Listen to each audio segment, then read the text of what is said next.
ఈరోజు జరుగుతున్నటువంటి టెస్ట్ మ్యాచ్లో బాక్సింగ్ డే టెస్ట్ మ్యాచ్లో చెప్పుకోదగ్గ విషయం ఏంటంటే ఆస్ట్రేలియా బ్యాట్స్మెన్ కెన్ స్టార్క్ అనమాట. బ్రహ్మాండమైనటువంటి బ్యాటింగ్ చేశాడండి. డెబ్యూ టెస్ట్ మ్యాచ్ అట, ఇది ఫస్ట్ టైం ఆడుతున్నాడట టీమిండియాతోని.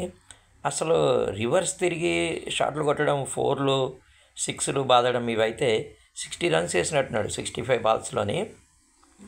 చాలా క్విక్గా అండి. అసలు ఆ ఫుట్ వర్క్ అనేది చాలా చూడముచ్చటగా, చాలా ఆకట్టుకునే విధంగా ఉందండి. So is a 19 years young guy అనమాట. మంచి భవిష్యత్తు ఉందనే నాకైతే అనిపిస్తుంది. ఆస్ట్రేలియాకి మాత్రం మంచి ప్రారంభాన్ని ఇచ్చాడండి.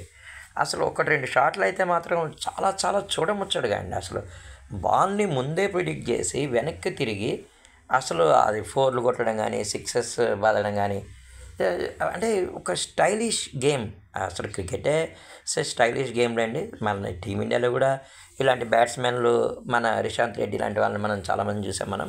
కాకపోతే ఏంటంటే మంచి స్కోర్ ఓపెనింగ్లోనే ఆస్ట్రేలియాకి మంచి బ్యాటింగ్ బిగినప్ ఇవ్వడానికి తోడ్పడాడు. కాకపోతే ఒక చిన్న వివాదం అనేది మాత్రం కెన్ స్టార్క్ని గుర్తుండేలాగా చేసింది. ఏంటంటే మన విరాట్ కోహ్లీ గారితో ఒక భుజం తాకినట్టుంది. దానికి వారు ఏదో వర్డ్ ఇచ్చేయడం, విరాట్ కోహ్లీ గారు కూడా దానికి వెరీ క్విక్గా రెస్పాండ్ కావడం, ఆ ఆపోజిట్లో ఉన్నటువంటి ఖవాజా వచ్చి ఇద్దరికి సర్ది చెప్పడం, ఇవన్నీ కూడా మనం చూసారండి. బ్యాటింగ్ ఎలా రివర్స్, అసలు ఇలా షాట్ కొడతారండి అసలు ఎవరైనా సరే.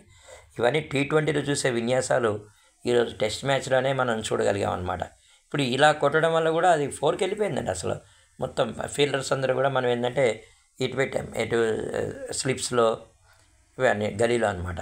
సో ఈవెన్ వాళ్ళ హెడ్ మించి వెళ్ళిపోయి అది 4-6 తాగడం అది మనం చూస్తాం. ఏదైనప్పటికీ క్రికెట్ అయితే చాలా ఆనందకరంగానే ఈరోజు టెస్ట్ మ్యాచ్ అయితే చాలా బ్రహ్మాండంగా ఉందండి. టీమిండియా కూడా బౌలింగ్ బాగానే ఉంది, వికెట్లు మాత్రం పడట్లేదు అంతే. అంటే పిచ్ ఏంటంటే బ్యాటింగ్కి అనుకూలం ఇస్తుంది అనమాట. ఇప్పుడు మనకు లేటెస్ట్ న్యూస్ ప్రకారం ఏంటంటే ఆస్ట్రేలియా 200 స్కోర్ దాటిపోయింది 2 వికెట్ల నష్టానికి అనమాట. లబుషేన్ ఆడుతున్నాడు, స్టీవ్ స్మిత్ లబ్స్మెన్ ఆడుతున్నారు. వీళ్ళు కానీ కొంచెం ఎక్కువ కాంట్రిబ్యూట్ చేసినట్లయితే ఆస్ట్రేలియా స్కోర్ దాదాపు 500 దాటేటట్టే ఉందనిపిస్తుంది.